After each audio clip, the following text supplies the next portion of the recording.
Yevropa ambitsiyalaringiz qanaqa? Xohlaganim Ispaniya chempionatida o'ynashni xohlardim. Bu uchun baribir Rossiya chempionatidan keyin eng yaxshi yo'l Turkiya deb bildim. O'shaning uchun Turkiya chempionatini tanladim. Bu transferda amalga oshishida baribir Başakşehirda hissasi ham katta, chunki ular xohlashdi.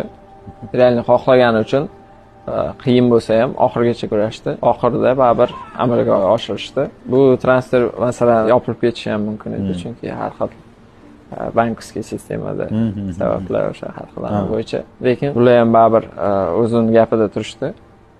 Sotmoqchi bo'lishdi. Menimcha Sesko uchun ham, men uchun ham yaxshi bo'ldi. Ular uchun yaxshi transferni summa. Ikkalamiz ham yutdik deb. Top 5 ga hali ham imkoniyatim bor deb o'ylaysizmi? Ha. O'shaning uchun shetdim. Qaysi jamoada o'ynashni xohlardingiz? Endi Barselonada o'ynashni xohlardim. Lekin chunki yaxshi ko'raman. Realist bo'lib qarasa qiyin, lekin boshida o'rta miyona jamoasiga bo'lsa ham borib Ispaniya chempionatida o'zim sinab ko'rish. U o'ynab ketaman, o'ynab ketmayman, u ikkinchi masala. Lekin kichkinaligimdan orzuyim bo'lgan Ispaniya chempionatida o'ynash. Men o'sha yetmaganimcha qo'ymayman.